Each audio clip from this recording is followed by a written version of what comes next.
Conversing is produced and distributed in partnership with Comet Magazine and Fuller Seminary.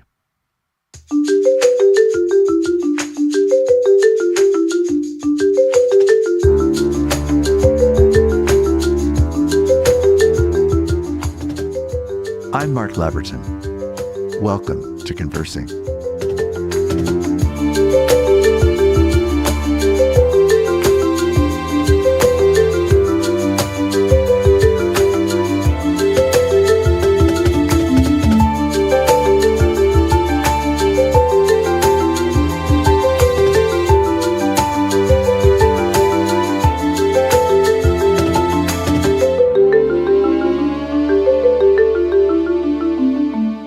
I'm very excited to welcome back to Conversing today Dr. Ben Houltberg. Ben is a person who has been working in theology and psychology, but principally psychology as his academic discipline, and it's taken him to various universities, including Purdue University in Fort Wayne, Fuller's School of Psychology, and at the University of Southern California, where he still has an appointment as the Associate Professor of Research. Ben has done tremendously important, in fact, foundational work, and is considered the foremost person in the performance-based identity project, which has now been applied not only to athletics, but to many, many other fields as well. Ben's now taken up the role of being CEO of a nonprofit enterprise called Search Institute. Ben, thank you so much for joining me on Conversing today. Thank you. It's a pleasure to be here, and it feels full circle. Yes. Well, you were one of my earlier guests when this podcast was first starting, and you were at that time still at Fuller Seminary. And as I've explained, you're now doing something quite different but related at the enterprise that you're leading called Search Institute. We'll come to that a little bit later.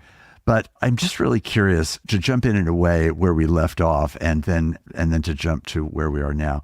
Because this is an Olympic summer, and because so much of your work has actually been related to the way that performance and identity are interconnected, performance-based identity is a whole field that in many ways you're the leading and foremost voice in establishing and creating this conversation about how performance, especially athletic performance, but all kinds of performance, affects child development, youth development, athletic development, and the crisis that it exposes really about our human identity. And so when we talked these 6 years ago, you were at a certain place in your research. That has now mushroomed into an enormously important field and is touching the lives of many. And certainly as we approach the Olympics again, I'm sure we will hear echoes of it in Olympic interviews and other such settings. But give us a little bit of the trajectory of where you were 6 years ago in this research, and then what unfolded in this industry that has now become so significant.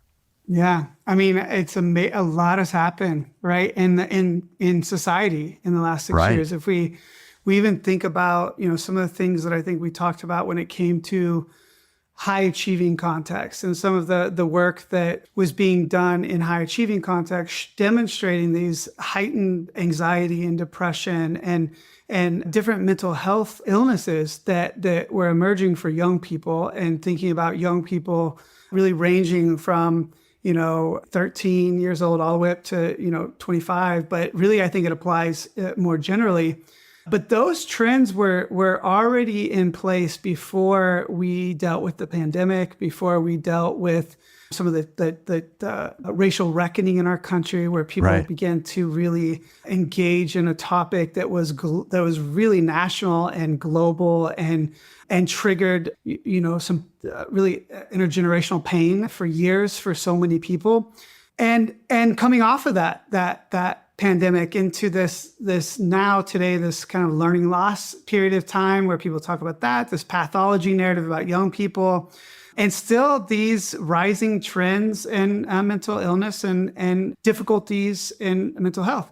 And the reason why I say that is because I think at the time there was this sense of purpose around how do we begin to create spaces and places for people to thrive in all aspects of their life, and recognizing that when we do thrive or when we pursue excellence, that it doesn't have to come at the cost of our emotional and relational health, which was in some ways fairly novel at the times, especially in athletics and sports, to really study something like a sense of purpose within elite athletics. It wasn't being done.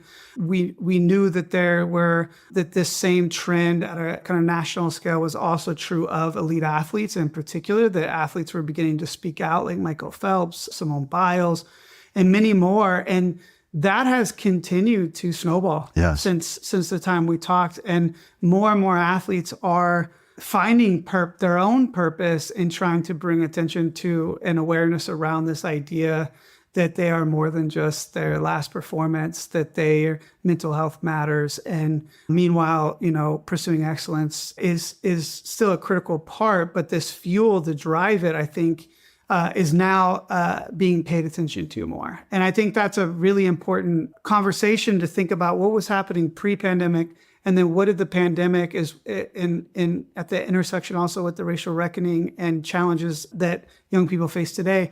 How did those start to come together to exacerbate this idea that achievement and pursuing high performance comes at a cost when we are not being motivated by something bigger than just trying to prove our worth and our value as human beings? And so that has, I think the context has shifted, but also as I begin to work in different contexts more than just sports, in the business context and in startups and the classroom at my time at USC, of really working with undergraduates and feeling that express need and the weight that they're carrying to do more, to perform more, to stick out, to really define themselves by what they achieve, and with the heightened kind of social comparisons that come through social media and other places. Yes. So for me, that has only reinforced the importance of the message. And I think it's one thing to start getting people to see high performance and achievement in a different light. It's another thing for them to start living in the habits every day that really are transformative towards how they see themselves and how they interact in the world. And so I'm excited the conversation is happening more and more. I've seen it across different disciplines, across different contexts. But I think there still is this craving for how do we replace, what do we replace an achievement kind of context or achievement or pursuit of achievement as being the kind of golden calf that we go after? What do we really replace it with? And what does purpose really mean when we talk about it? Because that has gained attention, but can often boil down to, what do I care about? What are my goals? What are my motivation? And that's not quite it either, right? Because it has to go beyond that self. It has to, and I think that's where I'm feeling a lot of sense of urgency now, is just when we talk about transformational change, we're talking about identity. We're talking about a understanding not only of who we are, but how we can make the world better, and living in that in the day-to-day, because the cognitive understanding of that is not enough for transformation either. And so a lot of my time now is spent in that, helping to translate things into the day-to-day habits that can lead to transformation. Wow. It's so urgently on the horizon. I think of several nodes, partly still related to athletics, but athletics as a symbol as well as a thing in itself. So I think, for example, of the really quite stunning moment when Simone Biles, for example, stepped down and took a break. We all thought probably, maybe it was the end of her career. And then she does whatever work she needs to do. And out of that comes not just the return to the sport, but the dominant return to the sport, it would seem. And in the process, she goes through something that she describes as deeply transformative work. And other athletes have testified to the same thing. I think of other athletes, for example, tennis stars, who have had the same sense of individual performance. It is interesting that most of the people that at least one hears about are people who are performing in individual sports as opposed to team sports, where the burden, the proof in the pudding, the success or failure in the achievement is all resting on that one person's own body and being, right? And these are the examples that in part you're thinking about. Absolutely. Absolutely. I mean, if you think about the natural trajectory of an elite athlete, it is towards a performance-based identity. The pieces, our culture, the messages, everything around us celebrates high, achievement and performance, and as it should, as an expression of hard work and as an expression of all of these amazing things. But it can be very easy to start internalizing that and making that a part. And this is where that performance-based identity, where your worth and your value starts to be formed around how you perform, what you achieve. And it is a little bit of it becomes almost a glass shelter for you, right? Where you begin to form this around you because it's motivating you and it's pushing you. But it can be one moment away or one crack away from disaster. And so, you might keep putting these burdens or this weight continued on that glass, and it keeps building. And maybe it works for the time you're a junior or a junior athlete and you're competing at a high school level, and you rise to that collegiate level and you start to perform there. But eventually, as you add that weight on a glass shelter, it's going to shatter. And I think this is something that even at the time 6 years ago, I think I even said I would bet my career on this idea that a performance-based identity is not sustainable, and that when we form our identity around purpose and meaning, that it will always lead to better performance, whether it's today, tomorrow, and the future. Yes. I believe that even more strongly today after working with many, many more athletes at the collegiate level, professional level, as well as other leaders and people in the field.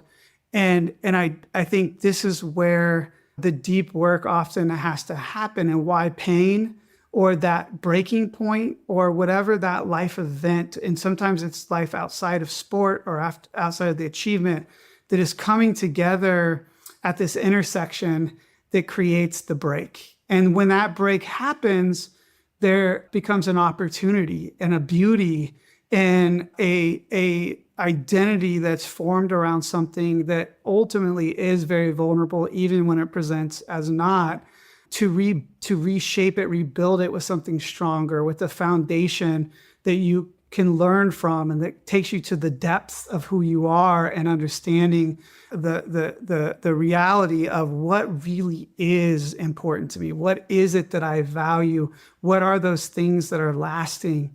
And how am I going to create life and a daily experience that really allows me to engage fully in those things that maybe for a long time I thought I had to put those things off because I was too hard work. I had to keep pushing for that goal. I had to keep pursuing that excellence. And the pain was actually part of that motivator that kept me going.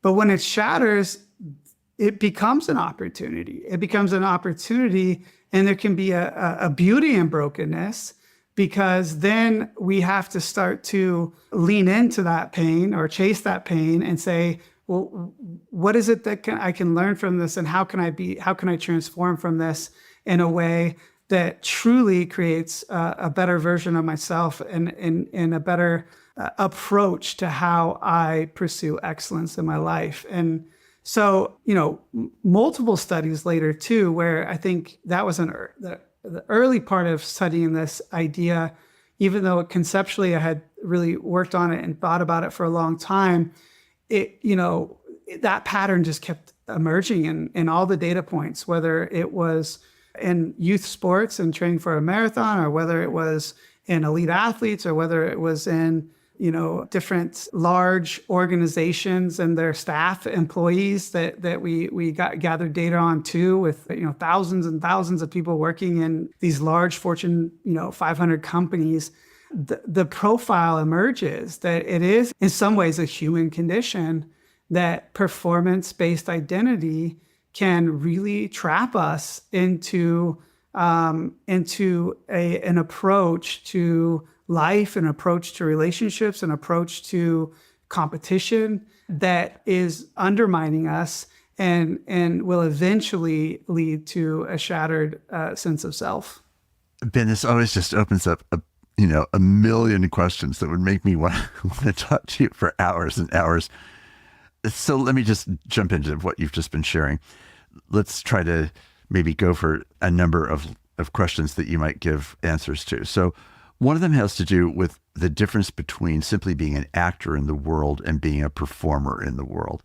Are those the same thing, or are they different? Does the use of performance name an additional layer of reality or a different kind of reality than just simply saying we're actors in the world where our actions we hope will matter? What happens in the slide between action and performance?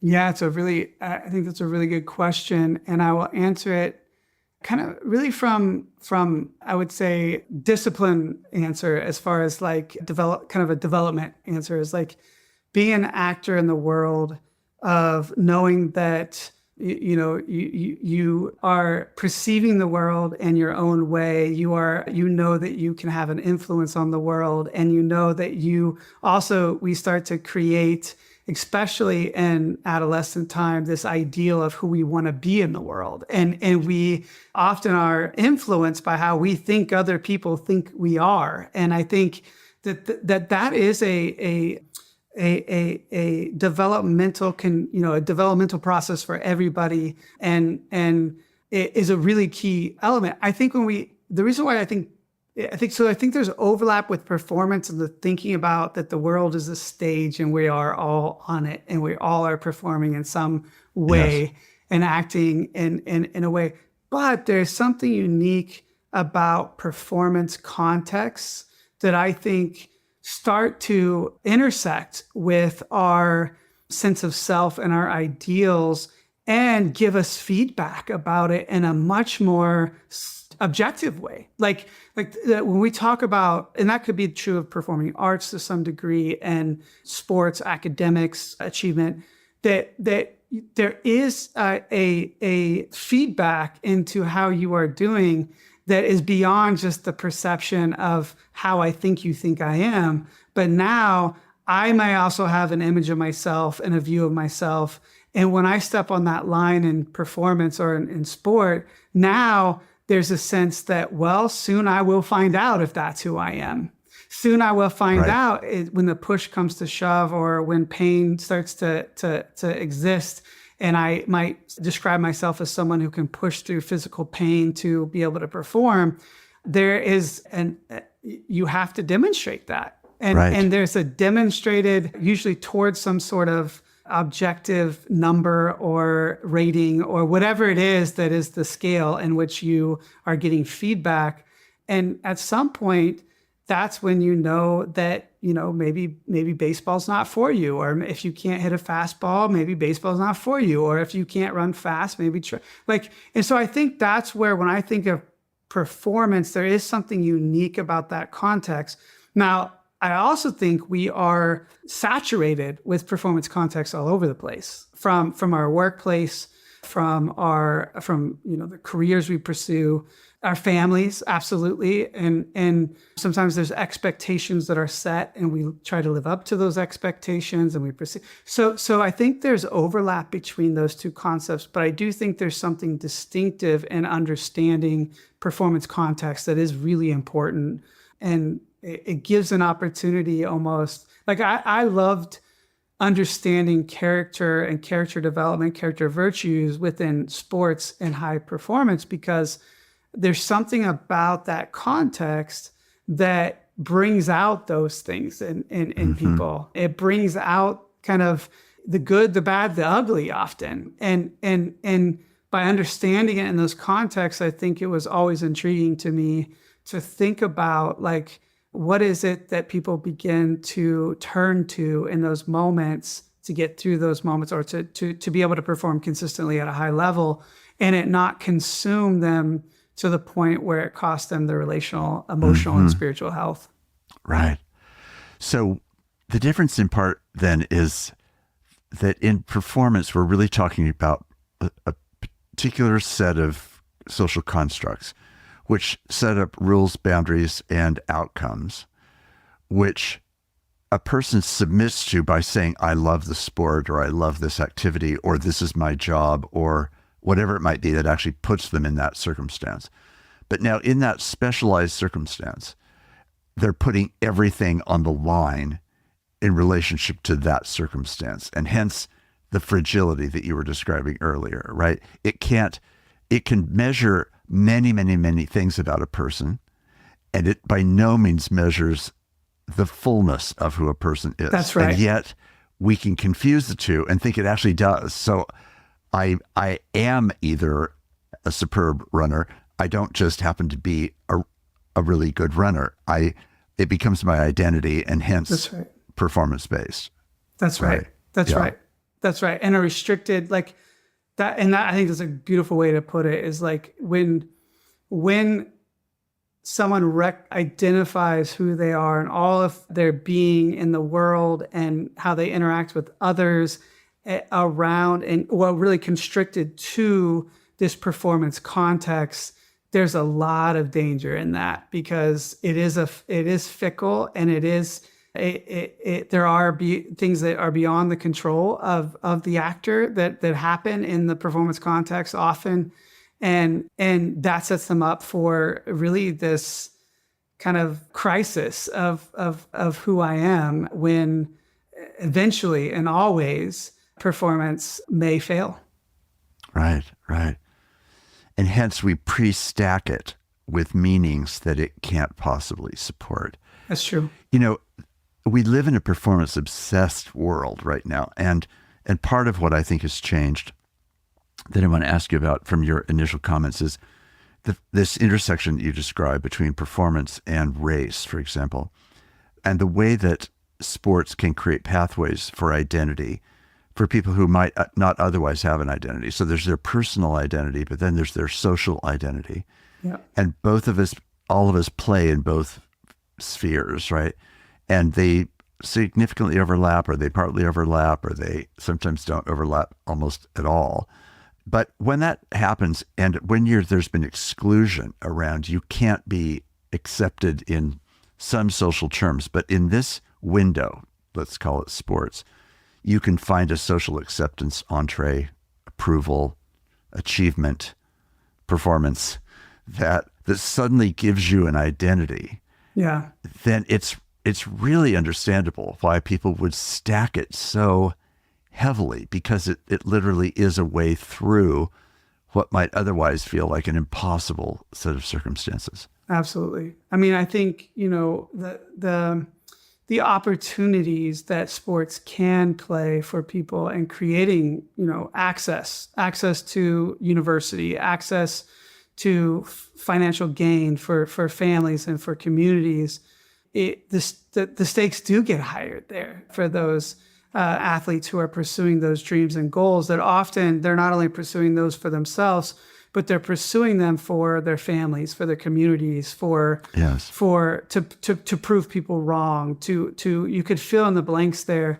And I think the challenge that we have as a society that can feel as if we're making progress when we see progress of people accepting people who have been pushed to the margins in any way, that are accepted in these performance contexts conditionally because of something they can do on the field or on the court or whatever. I also think that reveals the embedded inequities that still exist in humanity, of like the acceptance is conditional upon what you can do for me.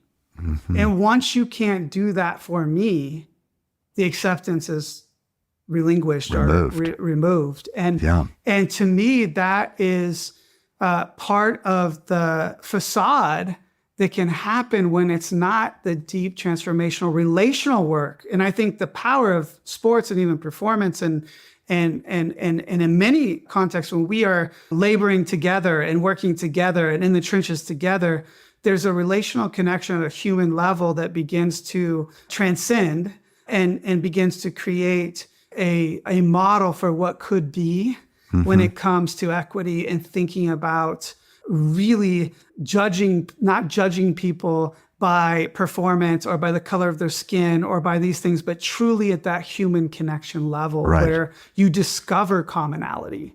And I think that is a really amazing gift that I got from sports, and that many get from sports, is is because it built long-lasting relationships and connections that make me better as a human being, and that I treasure and that I hold on to. And so I think there's a lot of potential. There's a lot of athletes who use their platform to speak out on inequities, and they speak out on issues that are so critical to speak out on.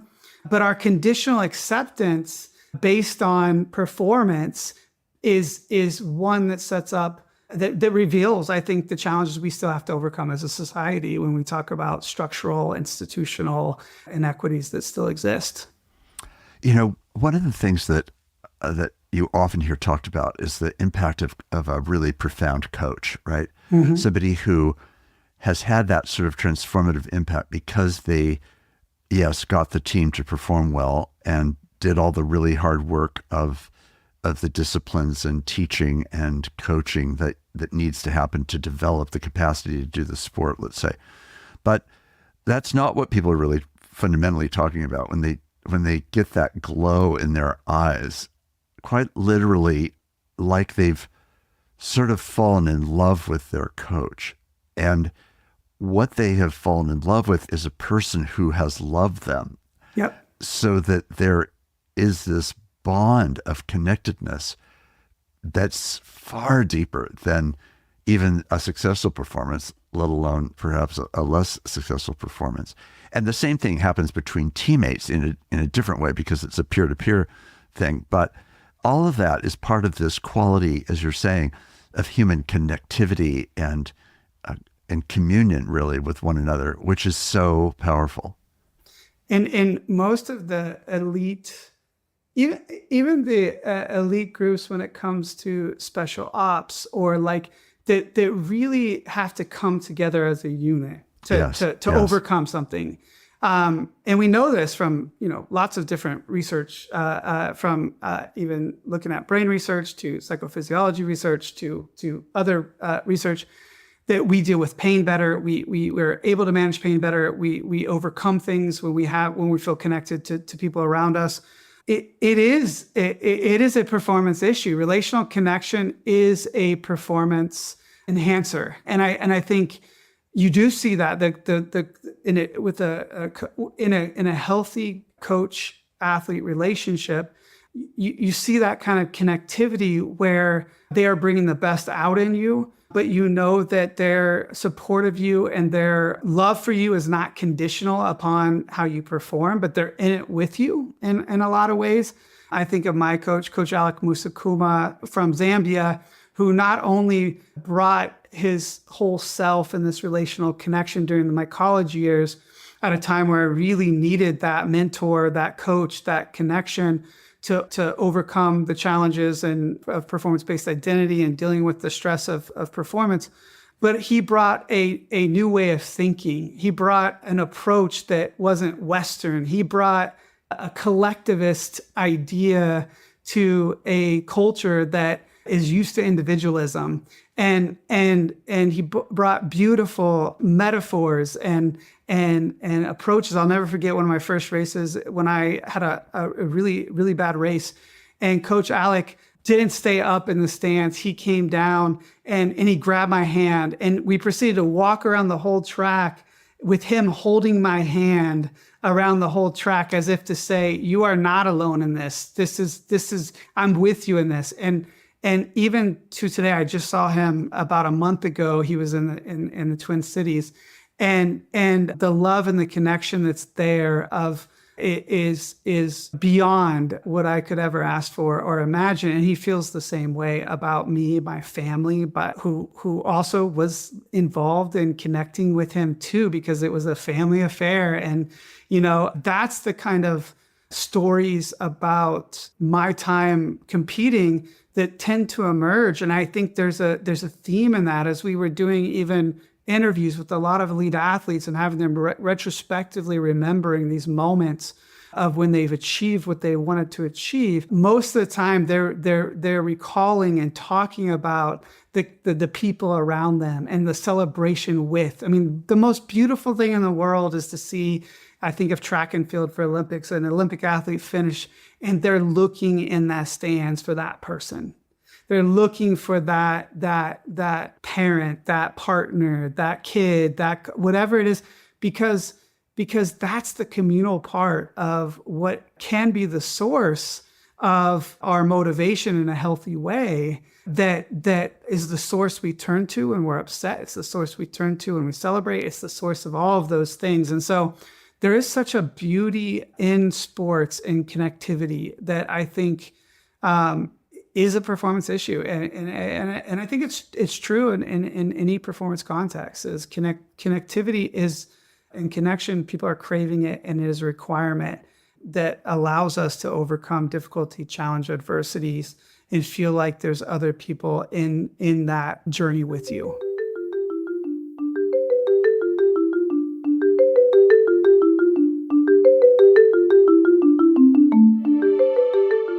I'm Mark Labberton. Thanks for listening with me.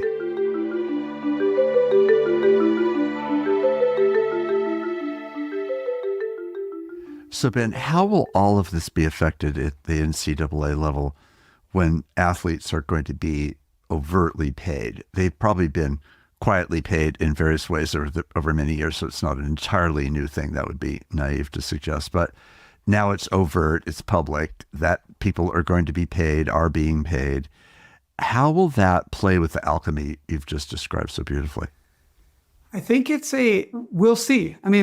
One of the things that I think I will hold this up in kind of the complexity of the strengths and the things that it brings to collegiate sports, that I think is addressing some of the inequities that existed when an institution is benefiting from the hard work of 18 to 22-year-olds, and you're struggling to pay your bills, you're struggling to get by, you're struggling to really earn a living, and often you're being injured, and at any point that could be the end of your career, and the end of is so. So there's a balance to, I think, some of this conversation is really important, because I think that the shift is going to be really helpful in that way.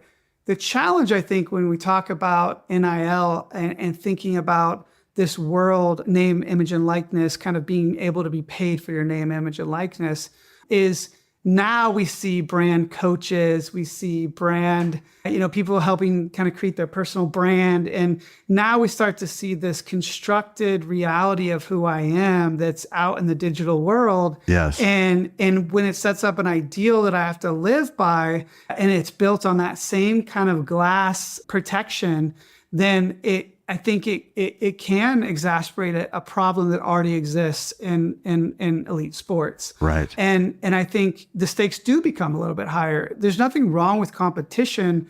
I think competing against each other, competing can bring out the best in people. But when that is the only drive that we have, and the comparison is the other person and not the mastery of the sport or being the best version I can possibly be, there can be consequences to that as well. And so the stakes can get a little bit higher now, earlier, for the collegiate athletes in that way. So I think it's going to be interesting to see what happens over the next several years in the space of these powerhouse kind of colleges that, are competing at this high level. And so, I would say it's mixed. And again, it's kind of a microcosm for some of the bigger challenges, or it reveals some of the bigger challenges within our society too, in a very unique way within sports.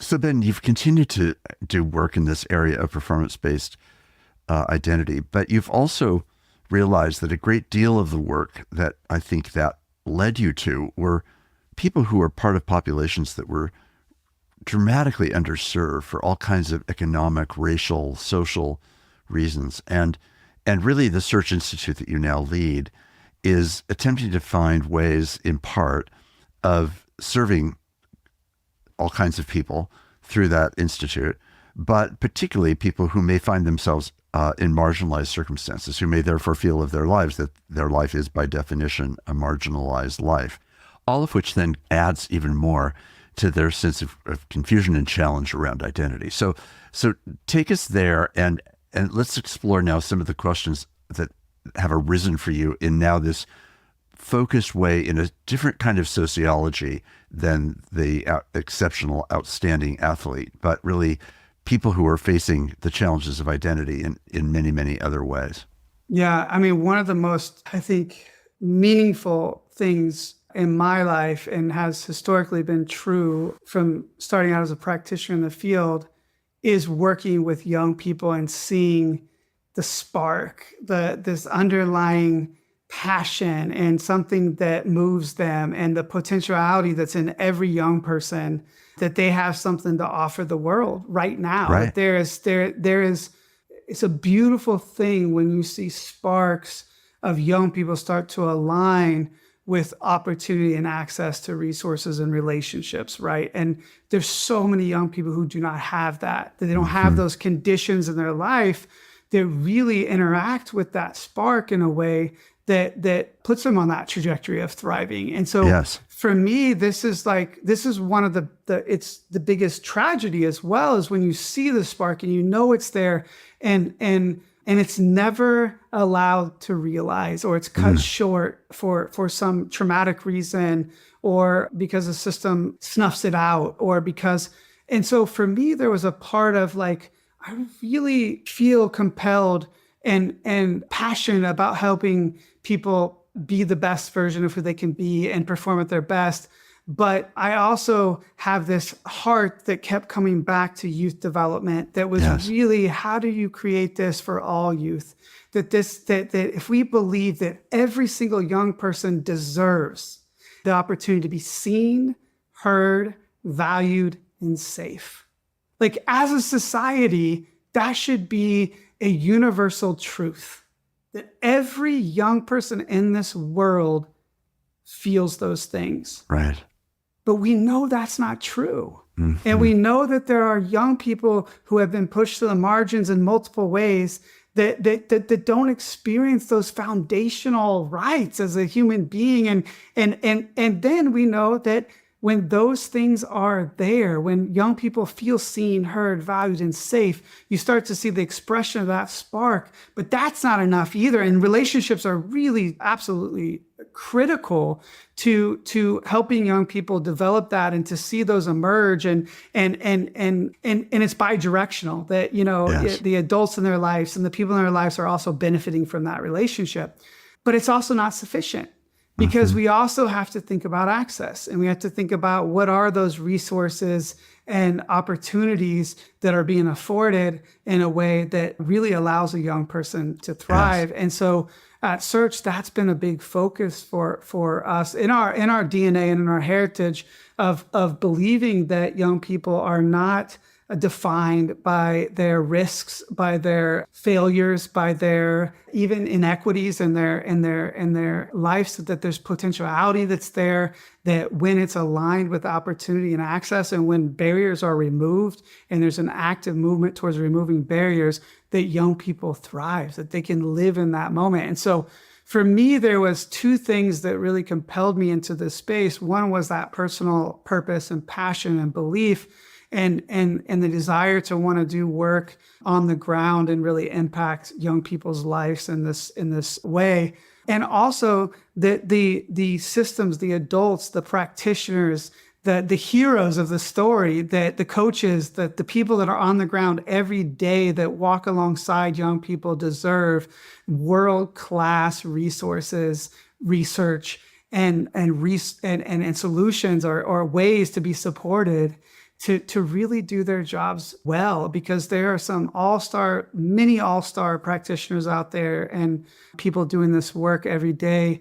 They are the heroes of the story, not the researchers, not the kind of, not Search Institute, but how do we walk alongside and provide those types of resources every day to those teachers, to those coaches? So when a young person wakes up in the morning and they get out of bed, they walk into a space where they are seen, where they are heard, where they're safe, where they're valued. And then they walk to that bus stop and they get on that bus and they are seen again, and they are heard, and they are valued, and they feel that and they sense that. And then they walk into that school building or that out of school time space and they feel that seen, heard, valued, and it's starting to bring out the potential in them. And I think that's where I get excited because ultimately I always say no one person can be all things to all kids at all times, but as a community we can. And I think that's where the collective action started to be something I started to really want to move into, along with still doing some work in the performance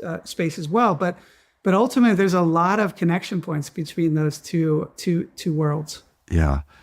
So Ben, for you, the performance-based identity and the work of the Search Institute is really tied together with some pretty profound DNA of a life of faith, a life of integration, a life that approaches things in a holistic way, that is comprehensive in all of life's dimensions. Talk to us about that and how that journey continues as you continue to move both from in the performance-based space, but also now in this new space where you're really primarily serving populations that are under-resourced for whatever sets of collective reasons. How does that faith inform and motivate what you're doing? Yeah, I think for me, the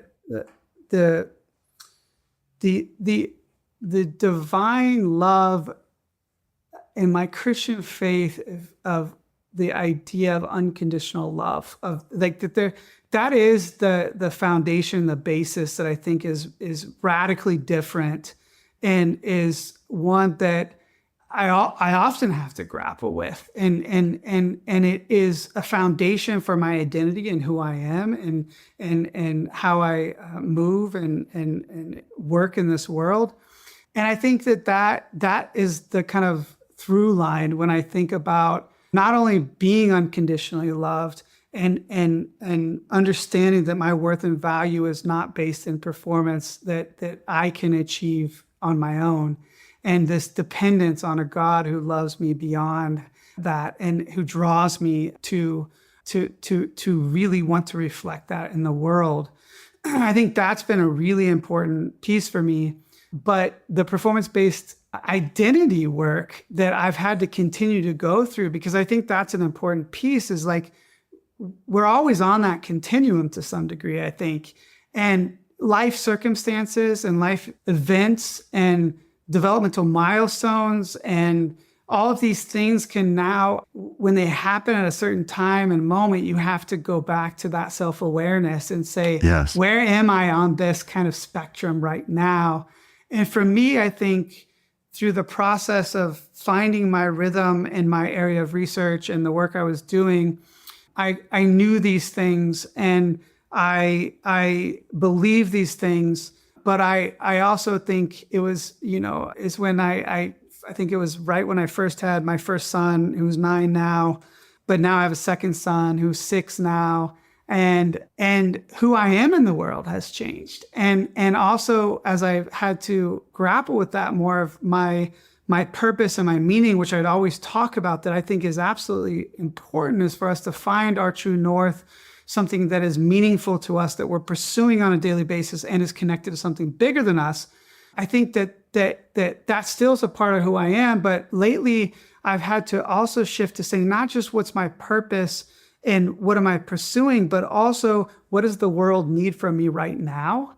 In all of my identities and my intersecting identities as a white male in this space doing this work, as an organization, what does the world need from us right now? Yes. And that is this alignment, I think, that is really critical. And I feel like I'm at a place in my life where I can be self-reflective of that and know who I am and know my worth and my value, but also know where I can make a contribution based on what the world needs from me. And I think that is a little bit of a different approach. And a lot of the work I was doing in corporation and kind of we were doing through the Performance Science Institute, sometimes one big component there is to get more people to feel a sense of purpose in those moments and to really connect to that sense of purpose.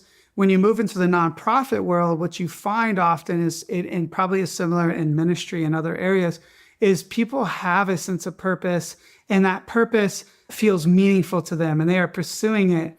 But it also can be performance kind of directed and motivated in a way that's clothed with purpose. Yes. And that, I think is a little bit different, Yes. when you're working in nonprofit spaces, is that the emotional, relational health of people within organization doing this work that are in it every day, that there has to be also a healthy sense of their relational connection outside of the field. There has to Right. be the attention towards emotional hygiene and health. There has to Right. be balance in the life of their family and the life of the work. Yes. And so there's more nuance to it to me now that I Right. think is important.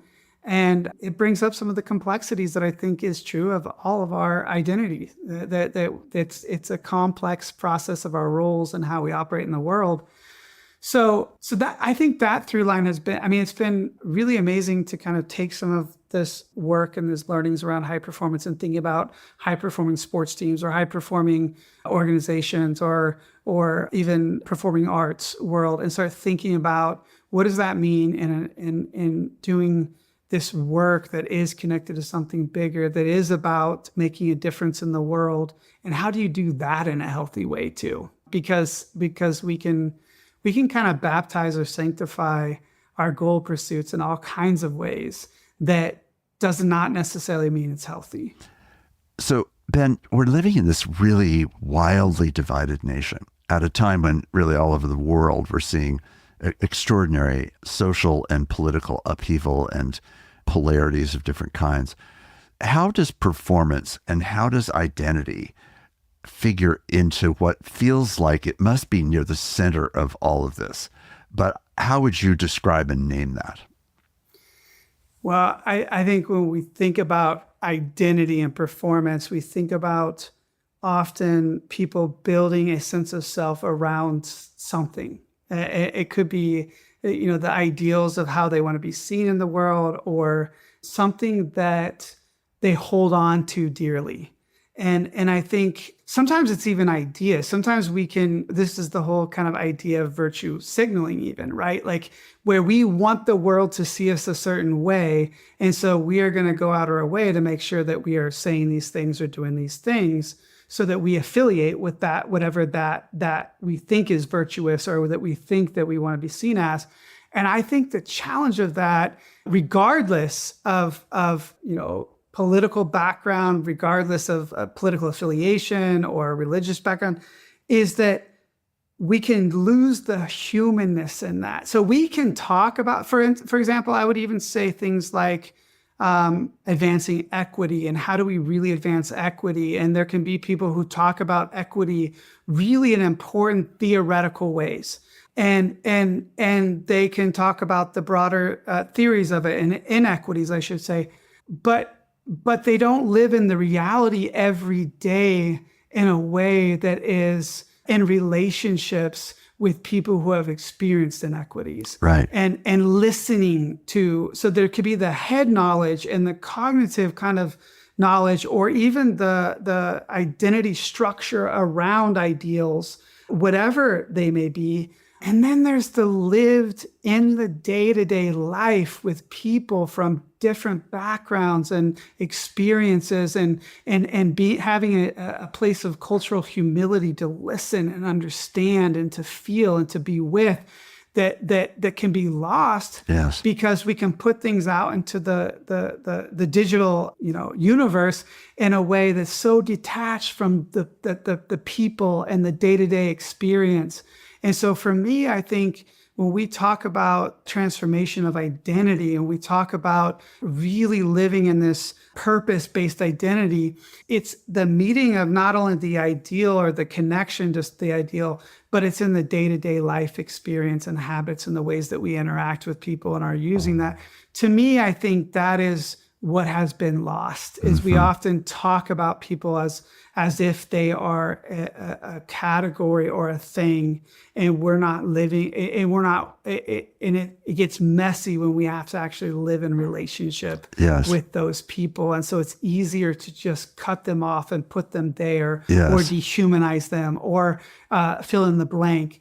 And so I think that is a really critical part of how we have to start moving towards reconciliation and healing, and be willing to live life together in the messiness of this. And that is, I think, often missing from the way that we're functioning in the world right now. And is it too much to say that what you've described is perhaps one way of understanding a loss of the freedom to be truly personal in that kind of full human way, and to supplant it with another social construct that requires defending and perpetuating for whatever sets of reasons, which then keeps us again in a box rather than actually into the messiness you're describing that is actually human life. Yeah. And I think, it goes back to that glass kind of shell, whatever whatever we feel comfortable creating around ourselves that we guard and we and there's, and I think collectivist societies and societies that really prioritize community and relationship do better in this because there's a prioritization of not only what I think and I feel and I believe, but how is that impacting the community in which I live and that I interact with and I depend on and that I contribute to every day. Yes. And that isolation, when we build those boxes around us and sometimes this more dominant individualistic way can be damaging. Right. I think what you've described is really a beautiful picture of how life unfolds, right? That the performance obsession, especially when you're younger, when literally identity, whatever the categories of identity formation that are going on, are really about your identity. Mm-hmm. As your life matures and usually becomes thickened in some way by longer term relationships, potentially family relationships, potentially deep, long-standing professional relationships where the social networking that's just part of a growing person in the world can no longer be as easily self-obsessed and can turn to the wider social reality. But what you're describing is really letting that turning be informed by purpose in a way that now becomes naturally attached to some thing or some people or some realities that are simply greater than yourself. I mean, I don't think we ever come to the end of ourselves because that's part of what keeps us going, and partly because the human ego is so relentless. But also it does become enriched and fulfilled by categories of things that are not necessarily on the landscape when you're first building the house that's called self, right? And that's right. And I think what you're describing is that process alongside and intertwined with a life of faith that validates and undergirds issues of meaning and purpose that are always beyond whatever you can and frankly whatever you can't do. Yeah. And to see that in a communal way, it's really a remarkable story. And I do think the issues that you're dealing with are ones that I think any listener that comes across this podcast is going to be reminded by this episode of these issues that are constantly at play. And as our life of performance over time changes, our abilities change, our capacities increase and decrease and increase and decrease and get destroyed, get flower in ways we could never have anticipated. Oh my gosh.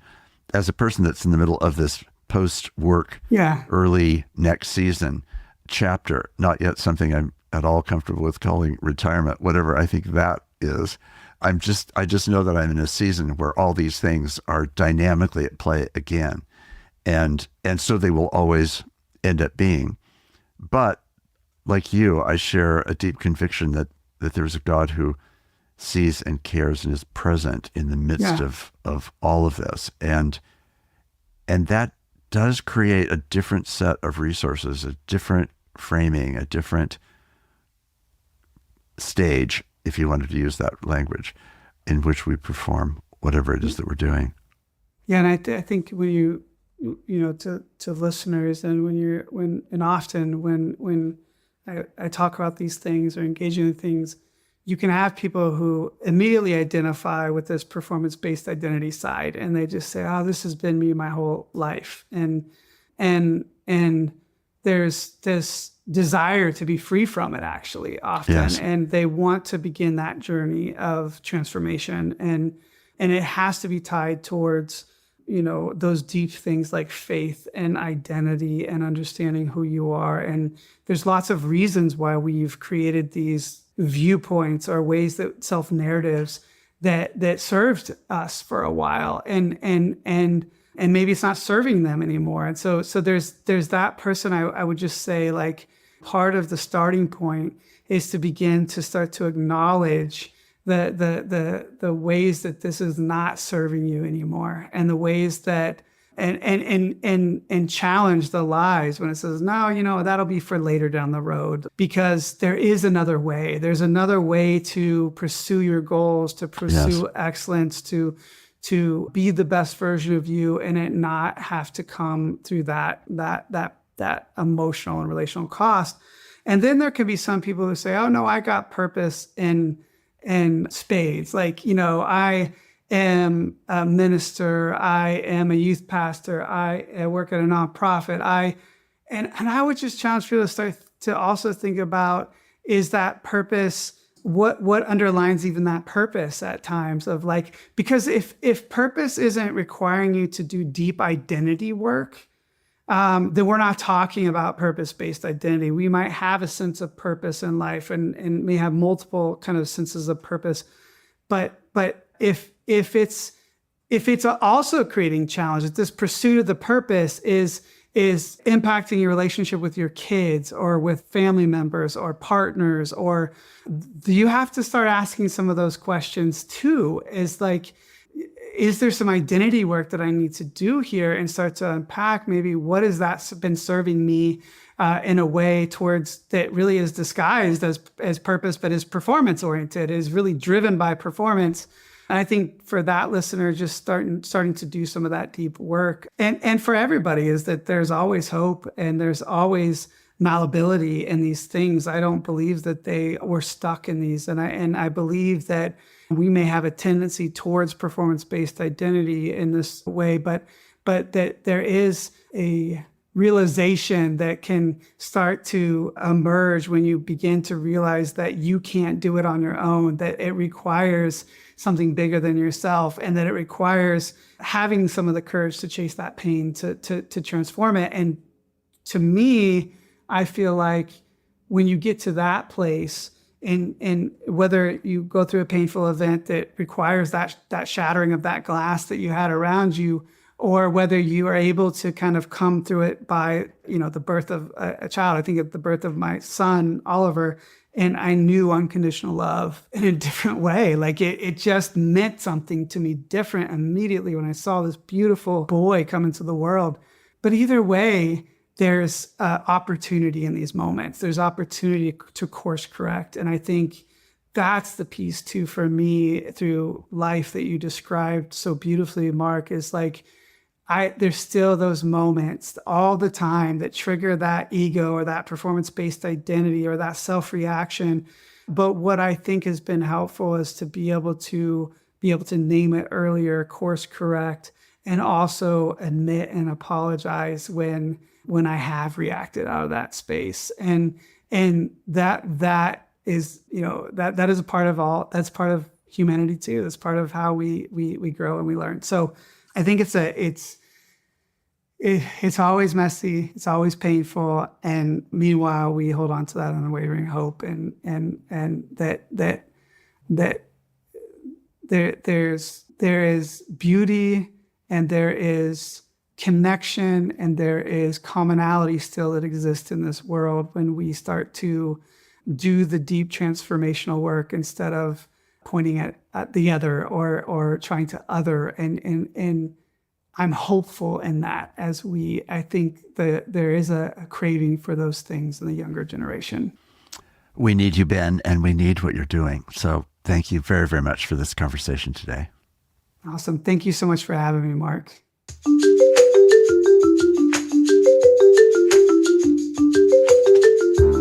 Conversing is produced and distributed in partnership with Comment Magazine and Fuller Seminary.